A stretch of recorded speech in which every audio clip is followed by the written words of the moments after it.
غوث اعظم محمد کا محبوب ہے، غوث اعظم زمانے کا سلطان ہے،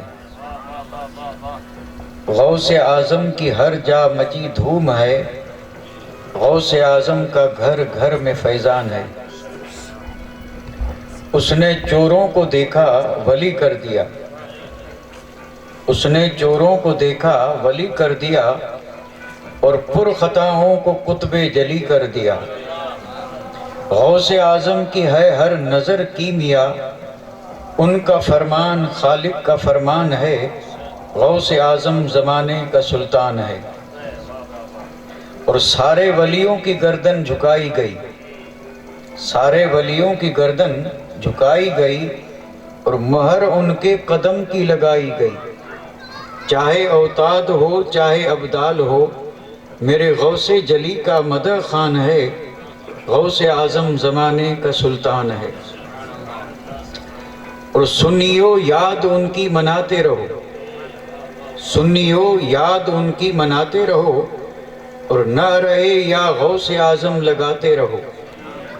اس میں اعظم ہے یہ، اور یہی لا حول ہے، جس کو سن کر کے جل جاتا شیطان ہے، غوث اعظم زمانے کا سلطان ہے۔ اور غوث اعظم ولیوں کا سرتاج ہے، غوث اعظم ولیوں کا سرتاج ہے، ہر جگہ ہر گھڑی آپ کا راج ہے، اور ان کے ہاتھوں میں سائم ہم سب کی لاج ہے، ان کے ہاتھوں میں سائم ہم سب کی لاج ہے، جو مریدوں کا ہر دم نگہبان ہے، غوث اعظم زمانے کا سلطان ہے۔ غوث اعظم محمد کا محبوب ہے، غوث اعظم زمانے کا سلطان ہے، اور غوث اعظم کی ہر جا مچی دھوم ہے، غوث اعظم کا گھر گھر میں فیضان ہے۔ لائق ست عظیم و تکریم، واجب الاحترام، گرامی قدر، ذی وقار سادات اعظام، علماء ذوی الاحترام، محترم و مکرم سامعین کرام، اللہ تبارک و تعالیٰ کا فضل و کرم اور احسان کہ اس نے اپنے کرم اور احسان سے ہمیں یہ توفیق رفیق عطا فرمائی کہ آج ہم اور آپ یہاں پر اس بابرکت محفل میں محبوب سبحانی قطب ربانی شہباز لامکانی ابو محمد شیخ عبد القادر جیلانی پیران پیر دستگیر روشن ضمیر علیہ رحمت و رضوان کی عظیم بارگاہ میں اپنی عقیدتوں اور محبتوں کا خراج پیش کرنے کے لیے حاضر ہوئے ہیں۔ اللہ تبارک و تعالی ہم سب کی حاضری کو قبول فرمائے، اور اس ذکر خیر کو اللہ تبارک و تعالی ہم سب کے لیے دونوں جہان کی سعادت مندی، نیک بختی اور نجات کا ذریعہ اور سبب بنائے۔ اور قابل مبارکباد اور قابل صد تحسین ہیں وہ اولیاء اللہ کے عشاق، جنہوں نے اس سخت سردی میں بھی سردی کا لحاظ نہ کرتے ہوئے اس بابرکت محفل کو سجایا ہے، آپ کو اور ہمیں بلایا ہے۔ اللہ تعالیٰ ان کی محبتوں میں مزید اضافہ فرمائے، اور اللہ تعالیٰ اولیاء اللہ کے اور خصوصاً محبوب سبحانی کے فیوز و برکات سے ہم سب کو مالا مال فرمائے۔ مختصر سے وقت میں مجھے اپنی طرف سے اور آپ تمام سامعین کی طرف سے اور منتظمین کی طرف سے ایک گلدستہ تیار کر کے اور محبوب سبحانی کی بارگاہ میں پیش کرنے کی سعادت حاصل کرنا ہے۔ اللہ تعالیٰ ہماری اس کاوش کو شرف قبولیت عطا فرمائے۔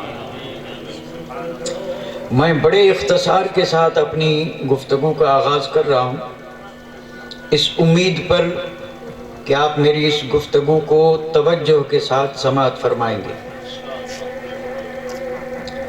اللہ تبارک و تعالیٰ نے ہمیں انسان بنایا، انسان بنا کر کے صاحب ایمان بنایا، اور صاحب ایمان بنا کر کے اور رب نے اپنے محبوب کا امتی بنائے، اور اللہ تعالیٰ نے اپنے فضل و کرم سے ہمیں اولیاء اللہ کی سچی محبت عطا فرمائی۔ یہ اللہ تعالیٰ کا ہم پہ بہت بڑا احسان ہے۔ کسی کو تخت پہ ناز ہے، کسی کو تاج پہ ناز ہے، کسی کو محلوں پہ ناز ہے، کسی کو راج پہ ناز ہے، کسی کو دھن دولت پہ ناز ہے، کسی کو جاگیر پہ ناز ہے، لیکن ہمیں الحمدللہ اولیاء اللہ کی محبت پہ ناز ہے، اور ہمیں مکمل یقین اور امید ہے کہ جیسے ان کی محبتیں یہاں پر ہمیں قدم قدم پہ کام آ رہی ہیں اور ہر مصیبت میں ہمارا سہارا بن رہی ہیں، اسی طرح انشاءاللہ ان کی محبتیں قبر میں اور حشر میں بھی ہمیں سہارا دیں گی، اور یہ محبتیں ہمیں وہاں بھی کام آئیں گی۔ اور یہ مضمون آپ اور ہم 12 سن چکے ہیں، حدیث پاک ہے۔ ایک صحابی نے بارگاہ رسالت میں یہ عریضہ پیش کیا تھا، اور اس میں انہوں نے یہ کہا تھا کہ انی احب اللہ و رسولہ۔ حدیث تو بڑی طویل ہے، میں نے اس کا ایک جز پڑھا ہے۔ یعنی انہوں نے کہا میرے پاس نمازیں نہیں، روزے نہیں، حج نہیں، حالانکہ سب کچھ تھا۔ صحابی ہو اور اس کے پاس نہ ہو، یہ تو ہو ہی نہیں سکتا۔ وہاں کمی کس چیز کی نہیں تھی، لیکن چونکہ وہ صحابی تھے، وہاں بھی نہیں تھے۔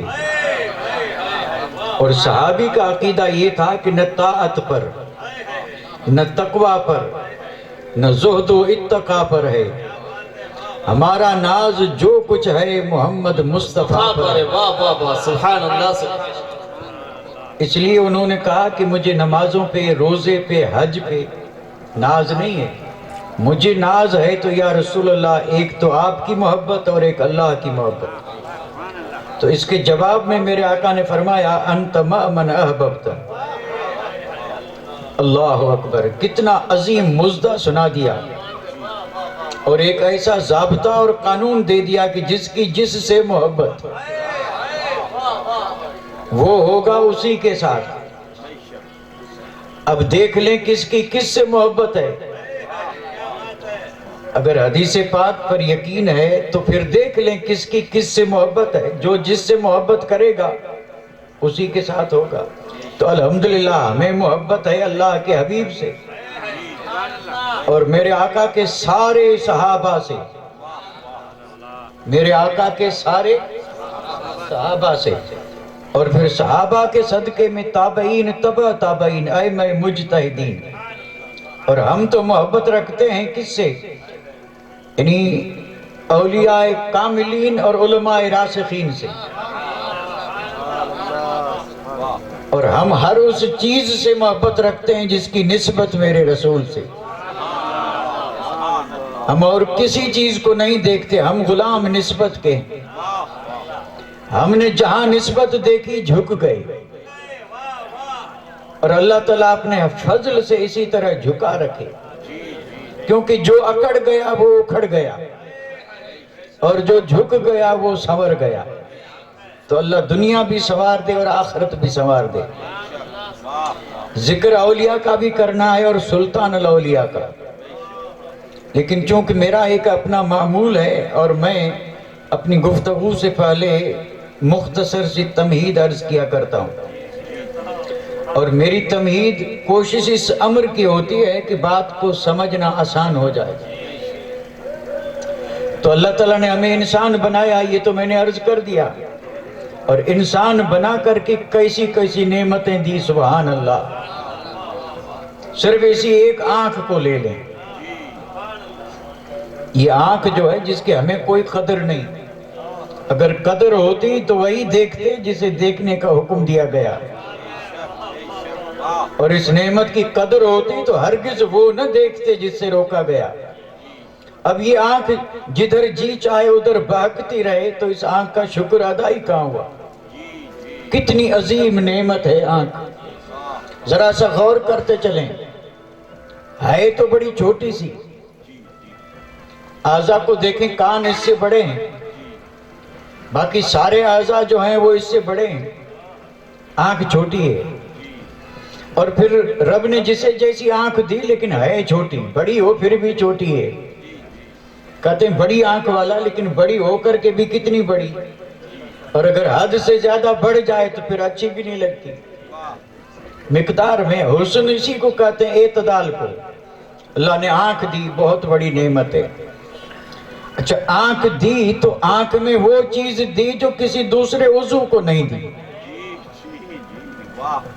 اعضاء تو سب افضل ہیں، کان بھی ہے، کہ کان نہ ہوتا تو سنتے کس سے، ناک نہ ہوتا تو سونگھتے کس سے، زبان نہ ہوتی تو بولتے کس سے، ہاتھ نہ ہوتے تو پکڑتے کس سے، اور پاؤں نہ ہوتے تو چلتے کس سے. یہ سارے مفید ہیں، بڑا اللہ کا کرم ہے. اور سب سلامت اعضاء دیے ہیں اور کرم ہے، کسی عضو میں کوئی نقص نہیں. اور اس عضو کی قدر اس سے پوچھیں جس کے اعضاء میں نقص ہے. تو ان سارے اعضاء میں آنکھ عجیب ہے، صاحب عجیب ہے. آنکھ عجیب یوں ہے تو چھوٹی سی، لیکن اوپر دیکھے تو آسمان سارا نظر ہے. اب آپ غور کریں نا، یوں سامنے دیکھیں تو یہ یعنی مزار شریف، یہ قبرستان، ابھی تو خیر اندھیرا ہے، اگر اجالا ہوتا تو جس کی جتنی نظر اتنی دور تک ساری چیزیں اس چھوٹی سی آنکھ سے دکھائی دے رہی ہے.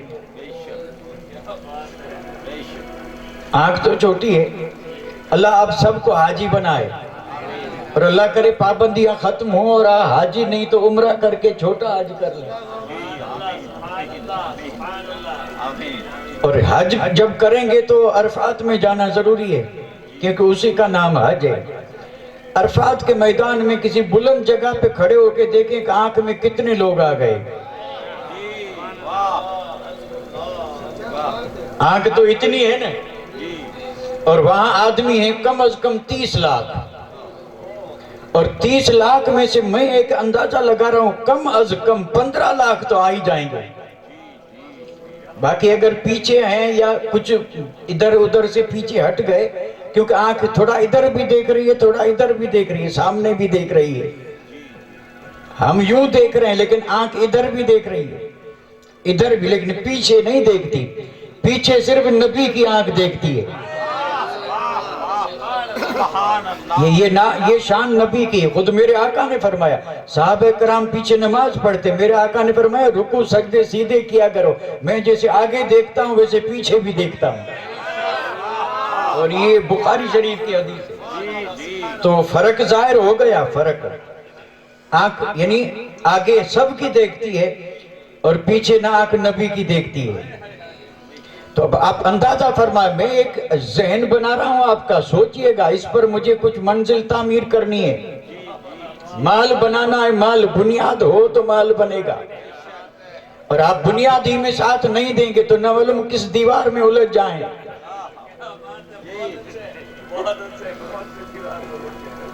یہ آنکھ ہے تو چھوٹی سی، لیکن کتنا سارا یہ دیکھ رہی ہے، اور کتنی بڑی بڑی چیزیں اس میں. ہمالیہ کے گود میں کھڑے ہو کے دیکھیں، چوٹی تک ہمالیہ نظر آ رہا ہے. آنکھ چھوٹی سی. اب تو تسلیم کر لیں گے کہ آنکھ چھوٹی سی اور بہت بڑی بڑی چیزیں دیکھ رہی ہے. اچھا اب اگر میں آپ سے پوچھوں کہ یہ آنکھ میں کمال جو آنکھ دیکھ رہی ہے کس وجہ سے؟ کان کیوں نہیں دیکھتا؟ ہاتھ کیوں نہیں دیکھتے؟ کوئی دوسرا عضو کیوں نہیں دیکھتا؟ آنکھ ہی کیوں دیکھتی ہے؟ تو آپ کہیں گے مولوی صاحب سردی کی وجہ سے دماغ تو نہیں خراب ہو گیا؟ کیسی باتیں کر رہے ہیں کہ کان نہیں دیکھتے، ہاتھ نہیں دیکھتے. تو میں تو سوال کر رہا ہوں، عضو تو وہ بھی ہے، وہ کیوں نہیں؟ آنکھ کیوں دیکھتی ہے؟ تو کسی سے بھی آپ پوچھیں تو تڑپ کے کہے گا کیونکہ آنکھ میں نور ہے. آنکھ اس لیے دیکھتی ہے کہ آنکھ میں نور ہے. آنکھ میں جب نور آیا تو آنکھ نے اتنا دیکھ لیا، اور یہی نور جب کسی کے دل میں آ جائے،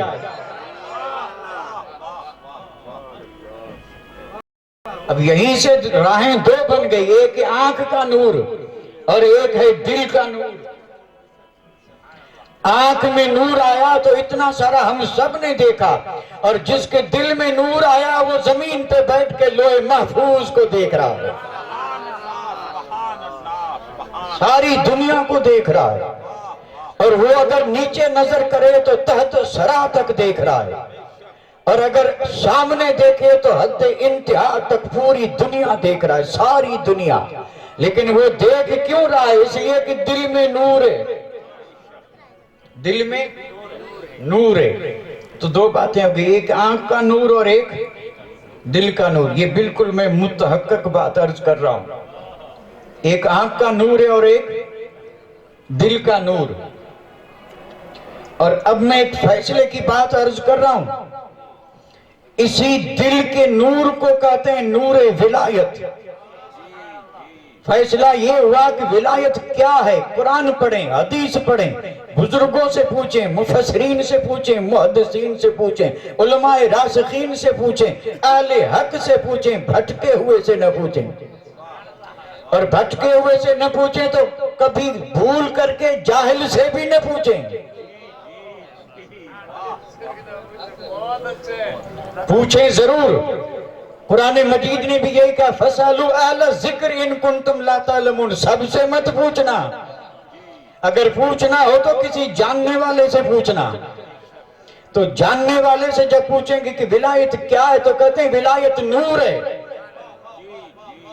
ولایت نور ہے، جسے کہتے ہیں ولایت کا نور۔ یہ ہے آنکھ کا نور اور وہ ہے ولایت کا نور۔ آنکھ کا نور اتنا دیکھے اور وہ ہے ولایت کا نور۔ نور یہ بھی رب نے دیا، نور وہ بھی رب دیتا ہے، لیکن سب کو کیوں نہیں؟ یہ تو سب کو دیا۔ آنکھ کا نور سب کو دیا، اپنوں کو دیا، غیروں کو دیا، دوست کو دیا، دشمن کو دیا، امیر کو دیا، غریب کو دیا، سب کو دیا، یہودی کو دیا، نصارہ کو دیا، سب کو دیا۔ آنکھ کا نور سب کو دیا، دل کا نور سب کو کیوں نہیں؟ یہ ہے سوال، اور اسی کا نام ولایت ہے۔ ولایت، ولایت کا نور، یہ تو سب جانتے ہیں، نبوت کا نور، ولایت کا نور، ایمان کا نور، اسلام کا نور، قرآن کا نور، نور ہی نور۔ تو یہ ولایت بھی نور ہے، نور، ولایت بھی کیا ہے؟ لیکن فرق یہ ہے کہ یہ جو عام نور ہے نا، اس کی جگہ آنکھ ہے، اور ولایت کے نور کی جگہ دل ہے، آنکھ نہیں ہے۔ ولایت کے دل کی جگہ ہی، ولایت کے نور کی جگہ ہی دل ہے، یہ دل میں دیا جاتا ہے۔ تو سوال میں یہ کر رہا تھا کہ پھر سب کو کیوں نہیں دیا؟ تو مختصر جواب دے دوں یا تفصیل سے دوں؟ مختصر ہی بہتر رہے گا،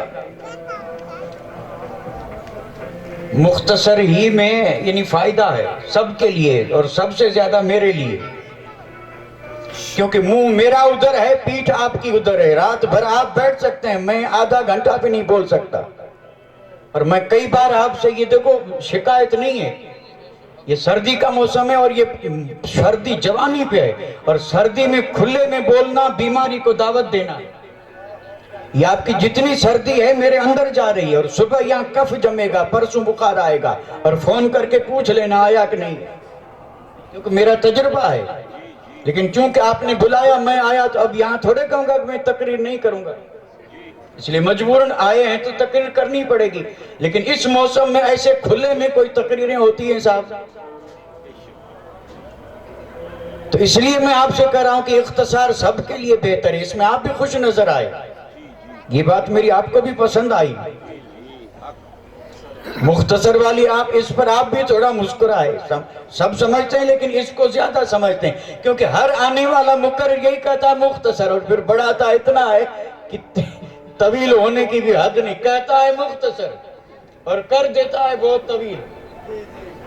مختصر کرتے کرتے کیا ہو گیا؟ 2 گھنٹے ہو گئے۔ سوال میرا یاد ہے آپ کو، یعنی آنکھ میں بھی نور ہے، ولایت بھی نور ہے، یہ نور سب کو دیا، وہ نور سب کو کیوں نہیں دیا؟ تو اب اس کا جواب سن لیں۔ وہ نور ایمان والے کو رب دیتا ہے، اور کب دیتا ہے یہ سنیں۔ وہ نور صرف ایمان والے کو رب دیتا ہے، کب دیتا ہے؟ تو جواب یہ ہے کہ جب وہ دل کو سب سے خالی کر کے صاف کرتا ہے تب دیتا ہے۔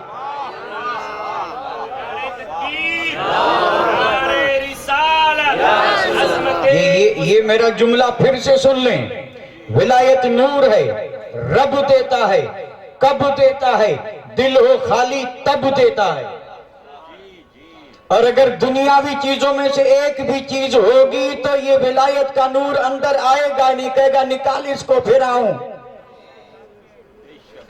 پہلے نکال اس کو پھر۔ اگر آدمی مکان کرائے پہ لیتا ہے تو کہتا ہے پہلے جو ہے اس کو نکال، خالی کر، خالی۔ اور خالی کر بھی دیا تو وہ پہلے اندر بستر بوریا جمائے گا نہیں، صاف کرے گا، صاف کرے گا۔ یہ ولایت نور ہے، آئے گا تب جب یہ دل خالی بھی ہو اور صاف بھی ہو۔ کتنی آسان بات عرض کر دی۔ یعنی ولایت نور ہے، اور یہ رب اس کو دیتا ہے جس کا دل دنیا کی آلائشوں سے خالی ہو۔ نام گنوانے جائیں تو بڑی لمبی فہرست ہے۔ یعنی شرک سے تو خالی ہو گیا کیونکہ ایمان والا ہوا، شرک گیا، لیکن نفرت جب تک ہے یہ نہیں آئے گا، عداوت ہے تو یہ نہیں آئے گا، بغض ہے تو یہ نور نہیں آئے گا، لالچ ہے تو یہ نور نہیں آئے گا، ہرس ہے تو یہ نور نہیں آئے گا۔ جے بھائیں جوگی تھیا تو تما چھڑ تمام، جے بھائیں جوگی تھیا تو تما چھڑ تمام، گولا جے گولن جا تن جو تھی غلام، صبر جی شمشیر سے کر کینے کے قتلام، تو نانگا تو جو نام لکھ جے لاہو تن میں۔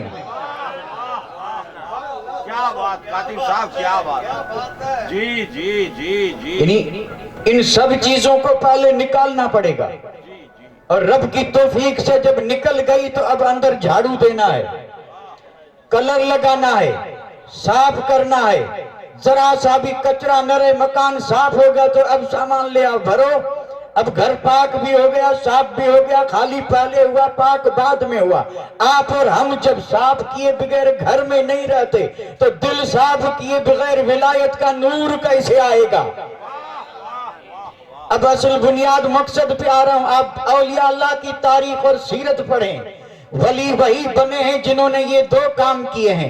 پہلے تو انہوں نے دل کو غیر سے خالی کیا، اب بالکل وہ جملہ بول رہا ہوں جو ہر کتاب میں ملے گا، دل کو غیر سے خالی، ما سوا اللہ، اللہ کے سوا ہر چیز سے دل کو خالی کیا، سب کو نکال دیا، کوئی چیز دل میں نہ رہی، اور جب نہ رہی تو پھر اس کو پاک کیا، اور پاک کرنے کے لیے جو رب نے ذریعے بتائے انہی ذریعوں سے کیا، کیونکہ دل پاک کرنے کے لیے پھوارا کام نہیں آئے گا، آپ کا یہ شیمپو کام نہیں آئے گا، یہ باہر والا جھاڑو کام نہیں آئے گا۔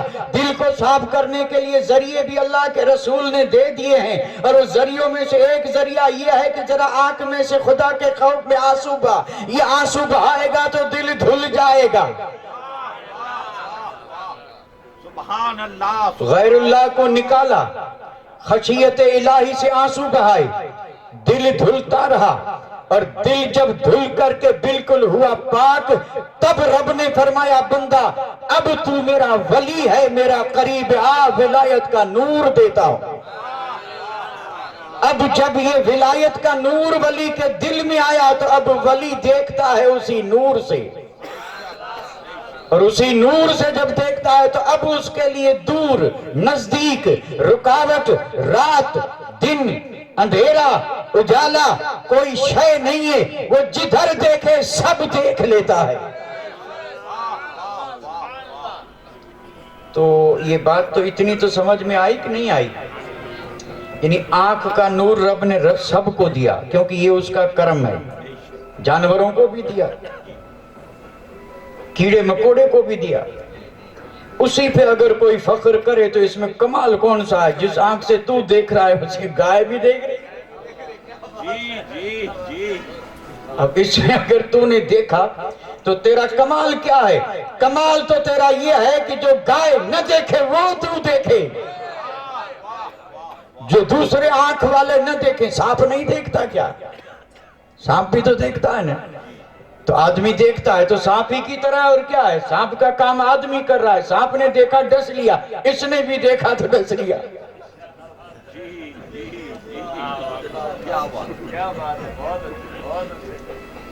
یہ ایمان والے کے لیے یہ ضروری نہیں کہ اس آنکھ سے دیکھے تو بس سمجھے سب، نہیں، ایمان والے کو چاہیے کہ دل رب نے جس کے لیے بنا ہے اسی میں دل کو رکھے۔ دل بنائی دو چیزوں کے لیے ہے، آپ نے علماء سے سنا یہ دل لطیفہ ربانی ہے، دل لطیفہ ربانی ہے، اس لیے ولایت کا نور اس کی جگہ یہ دل ہے، دل لطیفہ ربانی ہے۔ آنکھ دو، کان دو، ہاتھ دو، پیر دو، نتنے دو، ہونٹ دو، دو ہی دو، میاں بیوی دو، بچے بھی اچھے دو۔ واہ واہ واہ، دو دو دو ہے یا نہیں؟ اور یہ سب انسان کے وجود میں ہے، باہر نہیں ہے، سب دو۔ دل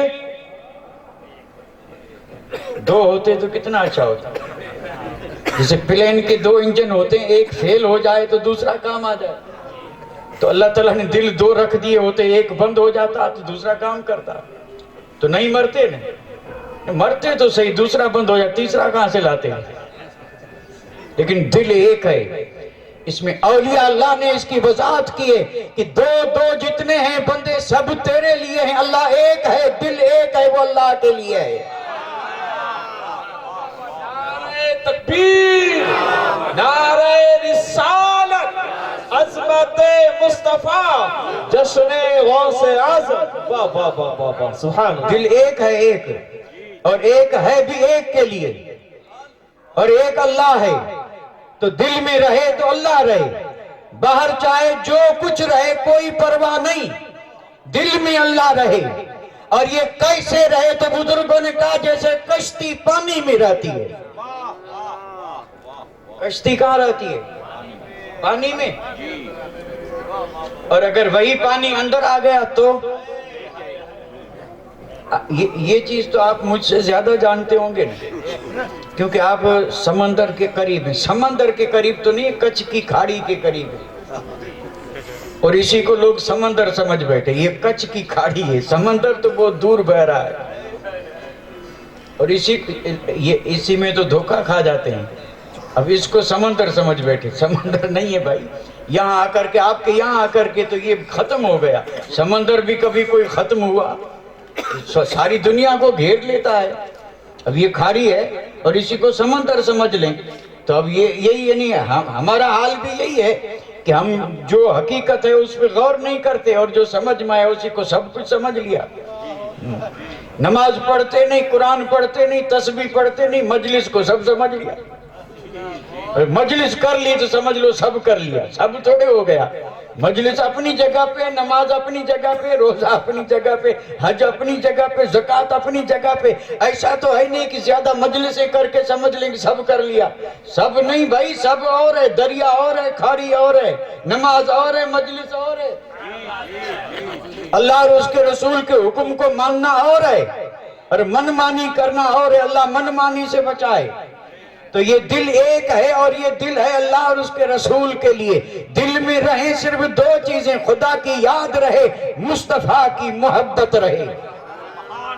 باہر چاہے ہفت اقلیم کا راج ہی کیوں نہ ہو، کوئی پرواہ نہیں، لیکن اگر ختم تباہ نہیں ہونا ہے تو خبردار اس باہر کی چیز اندر نہ جائے، اندر گئی تو ڈوبے گا۔ کشتی پانی میں ہے تو تیرتی ہے اور دوسروں کو تراتی ہے، سامان بھی تیرتا ہے، لوگ بھی تیرتے ہیں، لیکن پانی اندر آیا تو سب کو لے ڈوبی، سب کو لے ڈوبی۔ یہ دنیا باہر رہے چاہے جتنی رہے، محل بناؤ، بادشاہی کرو، ہفت اقلیم پہ راج کرو، دھن دولت جمع کرو، کوئی پرواہ نہیں، شریعت منع نہیں کرتی، منع ہوتی تو عثمان غنی کیوں بنے؟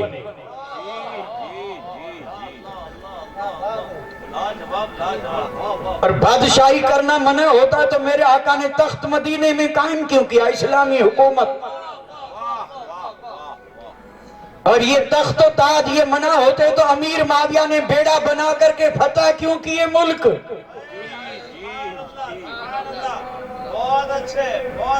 سب کچھ کر سکتے ہیں، لیکن شرط یہ ہے کہ رہے سب باہر، اندر نہ آئے، اندر نہ آئے۔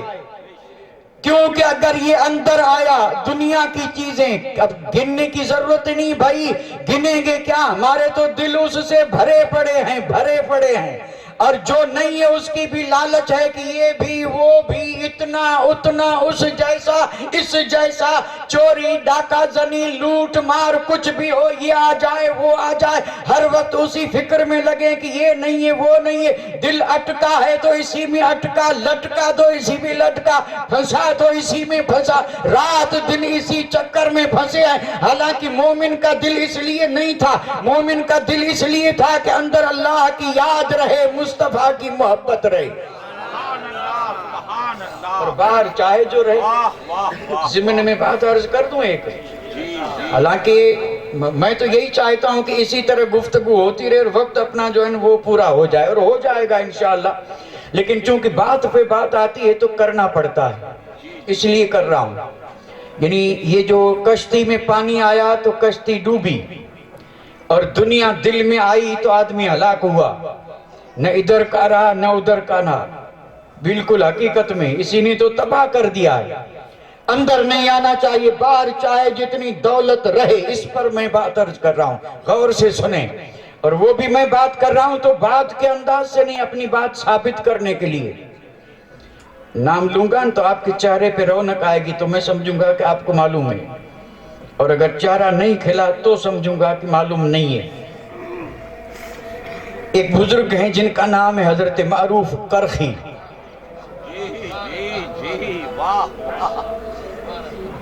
تو اب آپ کو سب یاد ہے تو پھر اسی پہ آپ سوچ لیجئے، سنانے کی ضرورت نہیں ہے، بس وہی معروف کرخی۔ اور ان کے واقعے میں یہ میں نے جو عرض کیا اس کی پوری دلیل ہے، پوری دلیل ہے، اور یہ معروف کرخی جو ہے نا، ان کے نام کا وسیلہ اللہ کی بارگاہ میں مقبول ہے، ان کے وسیلے سے دعا مانگو رب دعا قبول فرماتا ہے، اس درجے کے بزرگ ہیں۔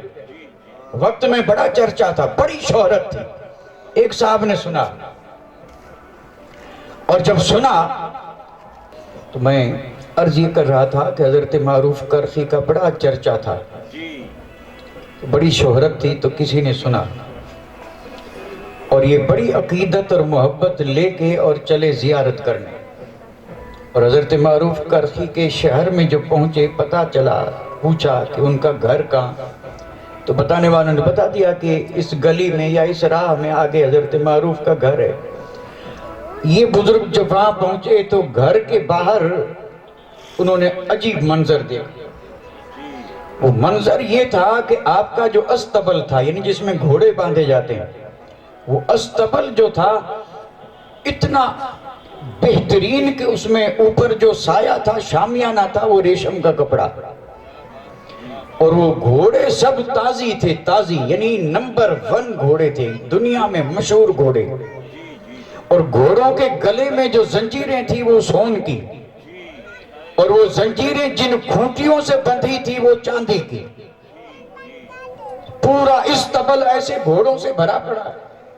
درویش کی نظر جب گئی تو شیطان نے وسوسہ ڈالا، شیطان ساتھ میں ہی رہتا ہے، اس لیے میرے آقا نے فرمایا شیطان انسان کے خون میں اندر گردش کر رہا ہے، بچتے رہنا، بچتے رہنا، اور یہ کام ہے اس کا وسوسے ڈالنا ہے۔ تو شیطان نے شاید وسوسہ ڈالا، اس کے بزرگ درویش کے دل میں خیال پیدا ہوا کہ ہم نے سنا ولی ہے، تو وہ یہی سمجھتا تھا کہ ولی وہ ہو جو فقیر ہو، مسکین ہو، کچھ نہ ہو، یعنی اس کے ذہن میں یہ تھا کہ جو امیر ہوگا وہ ولی نہیں ہوگا۔ یہ غلطی تھی اس کی، یہ غلطی تھی۔ اب اس نے خیال کیا کہ ہم نے سنا ولی، اور ان کے استبل میں گھوڑے اس شان سے بندھے ہیں، اور جن کی زنجیریں سونے کی، کھوٹیاں چاندی کی، ریشم کا یہ ان کا خیمے اور شامیانہ تمبو استبل، حیرت میں پڑ گیا، اور پھر یہ اسی خیال کو لے کے آگے بڑھا کر دیکھوں اور آگے کیا ہے۔ اب جب یہ پہنچا ان کے لنگر خانے میں، تو لنگر خانہ کوئی مہمان خانہ 1-2 کمرہ نہیں تھا، زبردست لنگر خانہ جس میں سینکڑوں فقیر پہلے بیٹھے تھے، درویش سینکڑوں کی تعداد میں۔ یہ گیا حضرت معروف کرخی سے ملا، آپ نے مرحبا فرمائی، بٹھایا، اور اب ہوا کھانے کا وقت۔ تو جب کھانے کا وقت ہوا تو حضرت معروف کرخی کے اس دسترخوان پہ جو دسترخوان پہ کھانا چنا گیا وہ اس دور کے بادشاہوں کے لنگر خانے میں بھی نہیں تھا۔ یوں سمجھئے کہ انواع و اقسام کے طعام، کوئی کمی نہیں، دسترخوان پہ طعام لگا دیے گئے، اور جب سارا انتظام ہو گیا تو حضرت معروف کرخی نے کہا پڑھو بسم اللہ۔ تو انہوں نے کہا حضرت ہم تو سب مہمان ہیں، آپ میزبان ہیں، آپ بھی تشریف رکھیں۔ فرمایا بسم اللہ، اور آپ اسی درویش کے قریب بیٹھے، اور وہ قریب بار گھوڑے دیکھ کر کے دل میں خیال ہوا، یہ دسترخوان دیکھ کر کے یقین ہوگا کہ یہ ولی ہو نہیں سکتا۔ کیوں نہیں ہو سکتا کہ جس کا استبل اتنا عالی شان، دسترخوان پہ اتنے سارے انواع و اقسام کے طعام، یہ کوئی ولی ہوگا؟ یہ تو بادشاہوں کا بھی بادشاہ ہے۔ ٹھاٹ تو دیکھیں، اب یہ ٹھاٹ دیکھ کر کے دھوکہ کھا گیا، تو وہیں بیٹھے بیٹھے دل میں خیال کیا کہ اب کسی کے پاس جانے کی ضرورت نہیں، سیدھے جائیں گے بیت اللہ شریف، اللہ کے گھر جائیں گے، وہاں رب ہدایت فرمائے گا، وہیں اللہ ملے گا، ایسوں سے ملنے سے کیا فائدہ۔ اب اس نے خیال کیا کہ بس کھانا کھاتے ہی بیت اللہ جائیں گے۔ یہ کھانے سے جب فارغ ہوئے تو حضرت معروف کرخی نے کہا درویش تو نیا ہے، یہ تو روزانہ ہی رہتے ہیں، آج چل ذرا ٹہل کے آئے، کھانا کھایا ہے، ذرا چہل قدمی کر کے آتے ہیں۔ آپ نے اس کا ہاتھ پکڑا اور چلتے بنے، چلے چلے شہر سے باہر، کھیتوں سے باہر، کھلیان سے باہر جا رہے ہیں۔ درویش نے کہا آپ نے کہا تھا ٹہلنے جا رہے ہیں، آپ تو جا ہی رہے ہیں۔ تو حضرت معروف کرخی نے کہا کہ تو نے دل میں خیال کیا تھا نا مکے پاک جانا ہے؟ کہا ہاں خیال تو آیا تھا، میں نے کہا اب وہیں جاؤں گا، کسی اور کے در پہ نہیں جاؤں گا۔ تو حضرت معروف نے کہا میں تجھے مکے پاک لے جا رہا ہوں، یہ ٹہلنا تو بہانہ تھا، میں تجھے مکے پاک لے جا رہا ہوں۔ تو اس درویش نے کہا مہربانی کریں تھوڑی دیر آپ رک جائیں، میں ذرا واپس جا رہا ہوں، آپ کا وہ جو لنگر خانہ تھا وہاں پہ میرا یہ چادر جو تھی نا، یہ میرا یعنی اوڑھنے کا یعنی کیا بولتے ہیں وہ درویشوں کا، گودڑی، فرمایا گودڑی تھی اور ایک لوہے کی چھڑ تھی، وہیں بھول گیا ہوں، تھوڑی دیر رکیں، میں اپنا وہ کمبل بھی لے آؤں، چھڑ بھی لے آؤں، پھر لے چلیں۔ آپ نے فرمایا اللہ کے بندے یہی تو تیرے سوال کا جواب ہے، تیرے پاس تھا ہی کیا، ایک پھٹا پرانا کمبل تھا، ایک لوہے کی چھڑ تھی جو تیرے دل سے نکلی نہیں، دل وہاں اٹکا ہوا ہے، میرے مجھے گھوڑے روک نہیں سکے، دسترخوان روک نہیں سکے، دھن دولت روک نہیں سکی، فرق تجھ میں اور مجھ میں یہ ہے کہ میرے پاس سب ہے لیکن باہر ہے، اور تیرے پاس کمبل ہے وہ بھی دل کے اندر ہے، نکال اور پھر جا اس میدان میں اور دیکھ ولایت کا نور ملتا ہے یا نہیں ملتا۔ واہ واہ واہ، نعرہ تکبیر، نعرہ رسالت، عظمت اولیاء کرام، سبحان اللہ سبحان اللہ۔ میں عرض یہی کر رہا تھا، یہ تو خیر جوش ہو گیا، ضرورت نہیں تھی لیکن ہو جاتا ہے، عادت سے مجبور ہے، تو یعنی میں نے یہ بات صرف اور صرف سمجھانے کے لیے عرض کی تھی کہ دیکھو حقیقت یہ ہے جو میں آپ کی خدمت میں دست بستہ عرض کر رہا ہوں،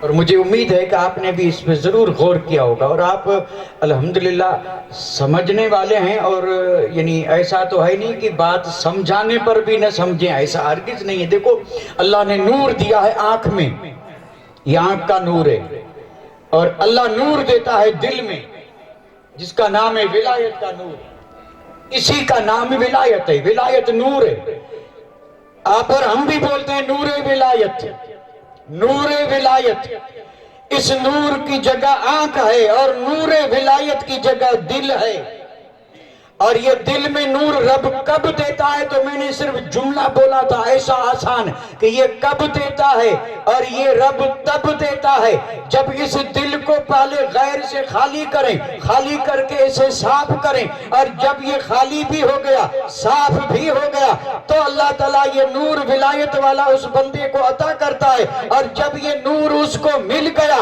تو اب حدیث سن لیں اسی دل کے بارے میں، حدیث پاک میں قلب المومن عرش اللہ، ترجمہ کروں گا تب سمجھیں گے، یہ تو حدیث سب نے سنی ہوگی نا، قلب المومن، معنی اس کا کیا کریں گے؟ مومن کا دل، اور ہے کیا؟ عرش اللہ، اللہ کا عرش ہے، اللہ کا عرش ہے، اور اللہ کا عرش ہے تو اب یہاں بحثیں نہیں کریں گے، نہ میں سمجھا سکوں گا نہ آپ سمجھ سکیں گے، کیونکہ اللہ جگہ سے مکان سے پاک ہے، اس کے لیے کوئی جگہ نہیں، کوئی مکان نہیں۔ لیکن قرآن مجید میں بھی ہے کہ استوى علی العرش، یعنی اللہ عرش پر استوى فرمایا رب نے، تو اللہ عرش پر ہے۔ لوگ بول دیتے ہیں اللہ کے لیے عرش یعنی اللہ کا عرش ہے، تو سمجھنے کے لیے عرض کر دوں کہ عرش وہ ہے جس پہ اللہ کے جلوے ہیں، اللہ کی شان ہے، اللہ کا یعنی مرتبہ مقام عرش وہ ہے۔ اور یہاں کہا گیا قلب المومن عرش اللہ، یعنی ایک تو وہ عرش ہے اور ہر مومن کا دل اللہ کا، مومن کا دل اللہ کا۔ آپ اور ہم مومن ہیں یا نہیں؟ بھئی اس محفل پاک میں جو بیٹھے ہیں، ہمارے اس شہر میں، بستی میں اور ہمارے ملک میں، دنیا بھر میں کروڑوں مومن ہیں، ہم مومن ہیں یا نہیں؟ ہمارا دل اللہ کا عرش ہے۔ ایک حدیث پڑھیں اور پھر یہ بھی سوچیں، قلب المومن، مومن کا دل اللہ کا عرش۔ ہم بھی مومن ہیں تو کیا ہمارا دل اللہ کا عرش ہے؟ اور اگر کوئی اس پر سر ہلا بھی دے تو پھر کہیں گے پہلے دیکھ خالی ہوا تھا، خالی کر کے پھر تو نے صاف کیا تھا، پھر کوئی نور آیا تھا۔ اور اگر پہلے یہ چیزیں نہیں ہیں تو یہ عرش بنا کیسے؟ اور یہاں تو پہلے اتنا بھرا ہوا ہے کہ یہ باتیں بھی رکھنے کی جگہ نہیں ہے۔ آج روزانہ جلسے، دن میں 2 جلسے، رات میں 4 جلسے، ایک سے ایک بڑے سے بڑے، بڑے سے بڑے، اور آج بھی تلاش ہے کہ بڑے سے بڑا لاؤ، بڑے سے بڑا۔ بھائی چاہے جتنا بڑا لاؤ، لیکن بات تو وہ قرآن اور حدیث کی کرے گا۔ ٹھیک ہے ہم جیسے چھوٹوں کی بات دل میں نہیں، بڑے کی تو دل میں رکھتے، بڑے کی بات تو دل میں جگہ لیتی، لیکن کریں کیا؟ یہاں دل میں جگہ ہی نہیں ہے، چھوٹا ہو یا بڑا بات رہے گی کیا؟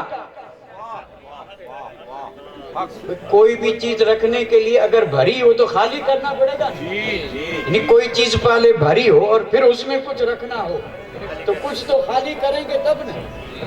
بھئی آپ کے پاس سوٹ کیس ہے اور آپ کے پاس 80 جوڑے ہیں، کتنے؟ 80۔ زیادہ بول دیا گیا یا کم بولا ہے؟ یعنی ایک میرا تخمینہ اندازہ ہے، اور اگر کسی کے پاس زیادہ ہو تو ناراض نہ ہو اور کم ہو تو بھی ناراض نہ ہو، لیکن الحمدللہ جوڑے تو سب کے پاس بہت ہیں صاحب، بہت ہیں۔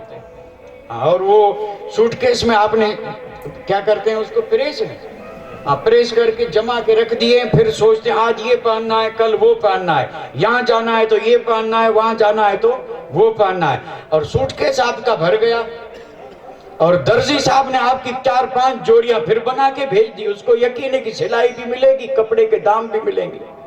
ایسا ہو رہا ہے۔ اب یہ سوٹ کیس پہلے ہی بھرا ہے، 4 جوڑی اور آئی رکھنی ہے تو کیا کریں گے؟ پرانی نکالیں گے؟ 4 نکالی تو 4 کی جگہ ہوگی، اور اگر نہ نکالیں تو اس سوٹ کیس میں تو جگہ ہے نہیں، رکھیں گے کیسے؟ تو میں عرض کر رہا تھا کچھ بھرنے کے لیے، کچھ رکھنے کے لیے، بھرے ہوئے میں سے جملے پہ غور کریں، جو بھرا ہوا ہے اس میں سے کچھ نکالنا پڑے گا تب رکھیں گے۔ تو میرے بھائی ہاتھ باندھ کے عرض کر رہا ہوں، چاہے بڑے آئیں یا بڑے سے بڑے آئیں، لیکن اندر رکھنے کے لیے کچھ نکالنا پڑے گا۔ اور اگر نکال دیں گے تو چھوٹے کی بات بھی اندر رہ جائے گی اور کبھی کام بھی آئے گی۔ آپ بڑے چاہے جتنے بڑے آئیں، لیکن جب تک یہ اندر خالی نہیں ہے تو کچھ نہیں ہوگا۔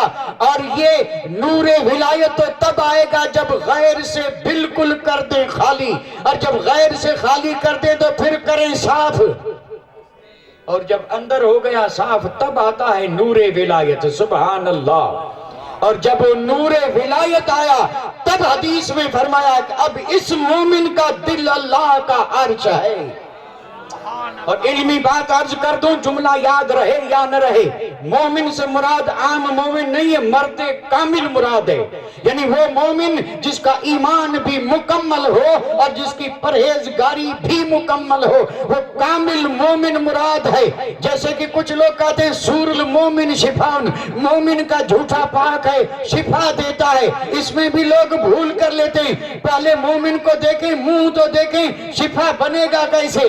مومن کے مراد وہی کامل مومن ہے جو نمازی ہو، متقی ہو، پرہیزگار ہو، 5 مرتبہ دن میں مسواک کرتا ہو، درود جاری ہو، تسبیح جاری ہو، ایسے کہ سور میں شفا نہیں تو اور ہوگا ہی کیا؟ یہاں بھی مومن سے ہر مومن مراد نہیں ہے، کہتے ہیں جھوٹا پی لو شفا ملے گی، حد ہو گئی شفا ملے گی، حال تو دیکھ شفا دینے آئے ہیں، پہلے مومن بنے پھر جھوٹے میں شفا ہوگی۔ یہاں کامل مومن مراد ہے، جو کامل مومن ہوگا قسم رب کی، جھوٹا تو کیا اس کی پھونک میں بھی شفا ہے، اس کی نظر میں بھی شفا ہے۔ سبحان اللہ، نعرہ تکبیر، نعرہ رسالت، عظمت غلام مصطفیٰ۔ قلب المومن عرش اللہ، یعنی کامل مومن کا دل اللہ کا عرش ہے۔ اجازت ہے؟ اجازت اس لیے دے رہا ہوں کہ پھر وہی سنی سنائی بات کر رہا ہوں۔ بات آئی نا، حدیث پڑھ لی میں نے، اور یہ مضمون جو چل رہا تھا اسی میں یہ بات آئی ہے، اور میں تو کوئی اس کو زبردستی لایا نہیں ہوں۔ جو بات ہو رہی تھی اس میں آئی کہ مومن کا دل اس طرح جب خالی ہوا، پھر پاک ہوا، پھر ولایت کا نور آیا، پھر یہ قلب اللہ کا عرش بنا، اس میں رب کے جلوے ہیں۔ دل بدستاور کے حج اکبر است، از ہزارہ کعبہ یک دل بہتر است۔ یہ اسی کے لیے مولانا روم نے فرمایا ہے، فرمایا ایک دل راضی کر لے، اور پھر ایک دل اگر تو نے راضی کر لے 1000 کعبوں سے بھی یہ ایک دل افضل ہے۔ یہ دل کون سا؟ وہی جو عرش اللہ ہے، جو عرش اللہ ہے، اس کو راضی کر تو 1000 کعبے سے بھی یہ دل بہتر ہے، کیونکہ کعبہ اللہ کا گھر ہے اور یہ دل وہ ہے جس میں اللہ ہے، جس میں اللہ کے جلوے ہیں، جو اللہ کا عرش ہے۔ اور اس پر میں کہا بات آ گئی تو وہی پھر کوئی سنی سنائی۔ وہ ایک صاحب نے خواب دیکھا تھا، آئی بات یاد؟ ایک صاحب نے خواب دیکھا، اور اکثر خواب جو ہوتے ہیں وہ اکثر خیالات جو ہوتے ہیں وہی ہوتے ہیں جس کے جیسے خیال۔ اور خواب کا معاملہ ایسا ہے، 20 سال پہلے خیال آیا تھا، آج خواب بن کے آ گیا۔ یہ عجیب ان کا تعلق ہے آپس میں، ایسا نہیں کہ دن میں خیال آئے ہوں اور رات میں خواب بن کے آ جائے۔ برسوں پہلے کوئی خیال آیا تھا، آج خواب بن کر کے وہی پھر دل میں آ گیا۔ تو اکثر خیال ہی ہوتے ہیں، تو جس کے جیسے خیال، اگر کسی کے خیال میں یہ کہ گنبد خضرا دیکھوں تو خواب میں دیکھے گا، اور اگر میری طرح کس کی نظر نوٹوں پہ آئے تو رات میں بھی وہ نوٹ ہی گنے گا۔ تو وہ بزرگ جو تھا نا، اس نے خواب کیا دیکھا کہ میں نے اللہ کے عرش کو کندھے پہ اٹھایا۔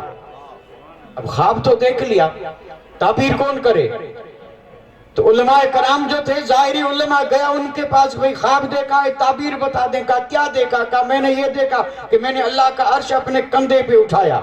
تو ہر ایک نے کہا کہ بھئی یہ تعبیر ہم سے نہیں ہوگی۔ کسی نے کیا، کسی نے کہا جان چھڑانے کے لیے باتیں بنائی، خواب کی تعبیر نہیں۔ اور جاتے جاتے کسی بزرگ سے پلا پڑا، اس نے کہا کہ خواب کی تعبیر یہاں نہیں ملے گی۔ تو کہا کہاں ملے گی؟ بغداد میں ملے گی۔ تو فرمایا جاؤں کہاں؟ تو کہنے لگے جا جنید بغدادی کے پاس۔ اب یہ یہاں سے صاحب چلا، تکلیفیں برداشت کرتے ہوئے جا رہا ہے خواب کی تعبیر لینے۔ اور بزرگوں نے لکھا ہے تھک ہار کر کے کسی درخت کے سائے میں بیٹھا تھا، جنگل میں 2 بلیاں بیٹھی تھی، اور وہ آپس میں ایک دوسرے سے کہہ رہی تھی کہ افسوس جنید بغدادی کا وصال ہو گیا۔ اب یہ بڑا افسوس ناک خبر تھی، اور جب یہ شہر میں پہنچا تو ظاہر بات ہے بزرگ کا وصال ہو تو شہر بند۔ اب یہ بڑا پریشان، کروں کیا؟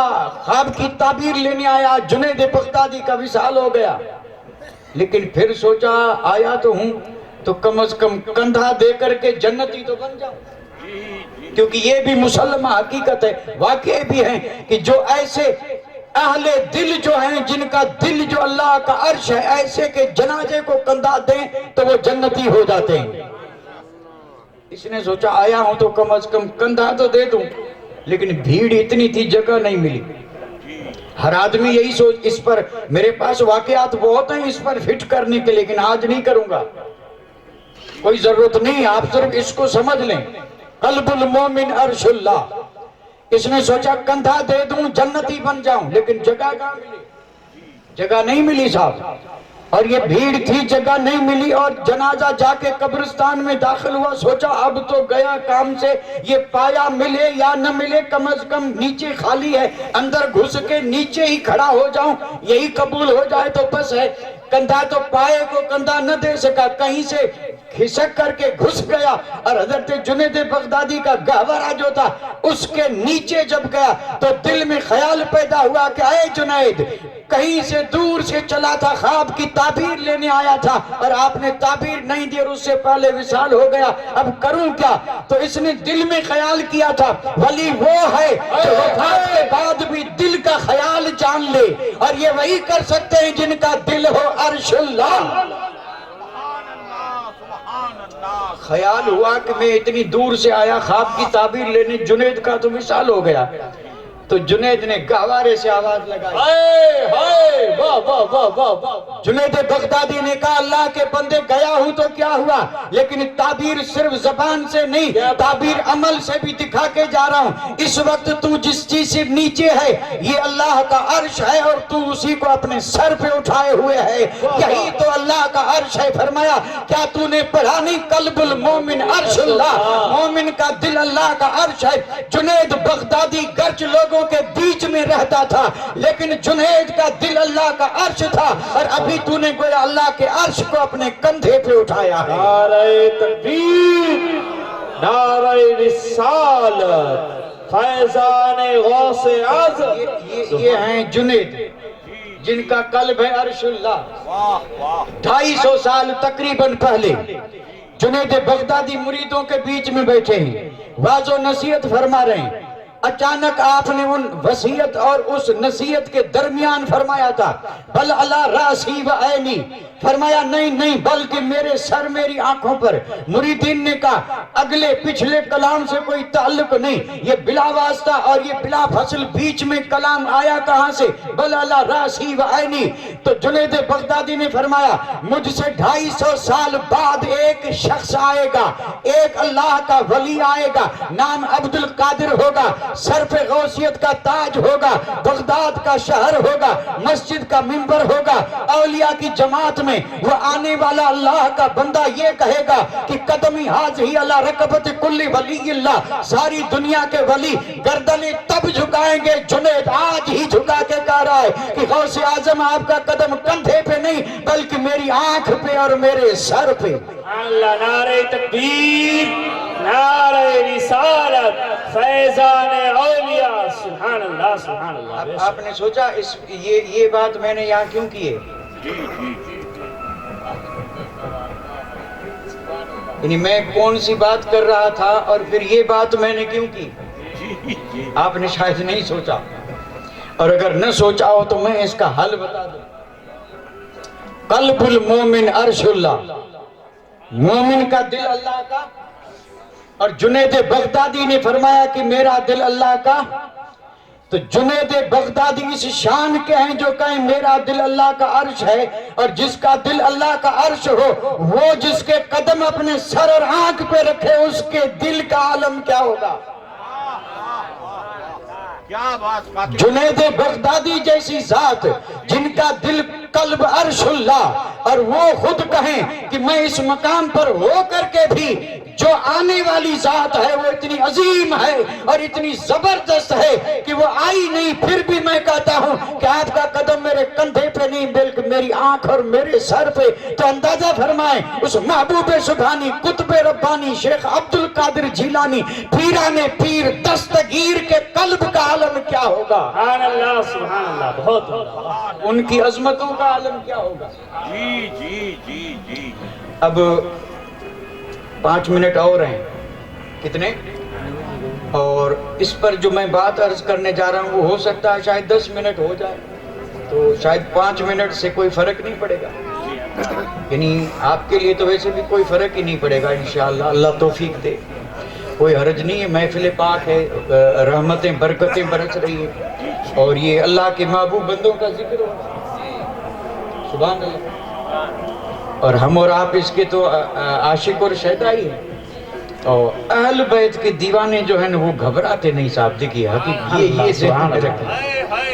اور آپ کی بستی کو تو یہ شرف ملا ہے کہ الحمدللہ ہم تو اہل بیت کے قدموں کی خاک کو سرما بناتے ہیں، سبحان اللہ بے اور شک، مل جائے تو اس پہ فخر کرتے ہیں، اللہ اس پہ سلامت رکھے، آمین کیونکہ ہمیں ناز اسی پہ ہے، ہاں بالکل اسی پہ ناز ہے ہمیں، اور کسی چیز پہ ناز نہیں ہے، فخر نہیں ہے، ہمیں ناز اسی پہ ہے کہ اللہ نے ہمیں کتنا بڑا اعزاز اور کتنی بڑی عظمتیں بخشی ہیں، کچھ کو ایسا محروم کیا کہ یہاں بھی محروم اور وہاں محروم ہے، اور ہمیں اپنے فضل سے مالا مال کر دیا ہے، یہاں بھی محبتوں سے دل ربریز ہیں، اور انشاءاللہ میں نے پہلے ہی عرض کر دیا تھا کہ ہمیں یقین اور امید ہے کہ قبر اور حشر میں بھی یہی محبتیں ہمیں سہارا بھی دیں گی، اور جہاں کوئی کام نہیں آئے گا وہاں یہی محبتیں کام آئیں گی۔ آمین آمین ثم آمین بے شک، کیا بات کیا بات، محبوب سبحانی قطب ربانی، جی اس سے پہلے میں نے جو کچھ بھی عرض کیا جی اسی کو نظر میں رکھیں، اور پھر میں اسی پر ایک بات عرض کر رہا ہوں، جی اور بڑی مشہور بات ہے،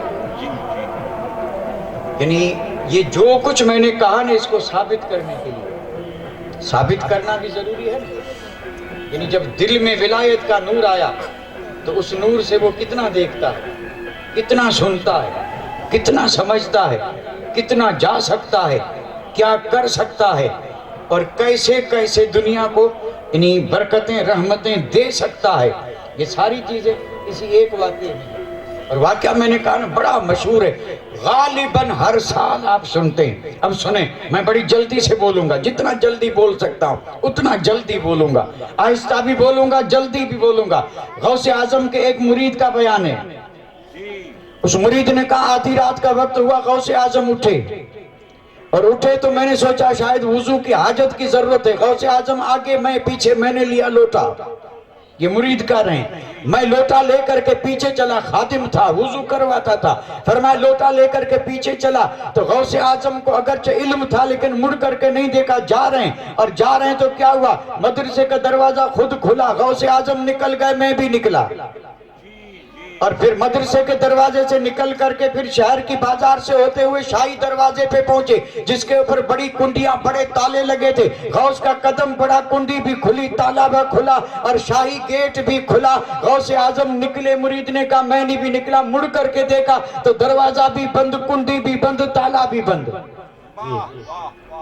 اب اس نے سوچا کہ میں غلط سمجھاؤں، یہ تو ماجرا کچھ اور ہے، شہر بغداد سے غوث اعظم نکلے، 2 قدم اٹھائے کا دوسرا شہر آ گیا، اور دوسرا شہر آ گیا تو میں نے دیکھا کہ آگے بڑھے تو اس کے بھی دروازے کھلے، بڑے دروازے کھلے، بازار میں جا آگے غوث اعظم میں پیچھے، آگے ایک حویلی آئی اس کا بھی دروازہ بند تھا، غوث اعظم نے قدم بڑھایا، حویلی کا دروازہ کھلا، غوث اعظم داخل ہوئے تو میں بھی پیچھے داخل ہوا۔ اب فرماتے ہیں کہ جب میں حویلی نما مکان میں گیا تو کیا دیکھتا ہوں کہ 6 لوگ بیٹھے ہیں، بڑے نورانی چہرے والے ہیں، غوث اعظم نے جب ان کو سلام کیا تو غوث اعظم سلام کر کے ان کے ساتھ بیٹھ گئے۔ اب میں نے سوچا کروں کیا، اب تو معاملہ یعنی اب تک تو راز اپنے حساب سے تھا، غوث اعظم ان 6 کے بیچ میں کیا کروں، تو کہنے لگے ایک ستون تھا اس کے پیچھے چھپ کر کے میں بھی بیٹھ گیا۔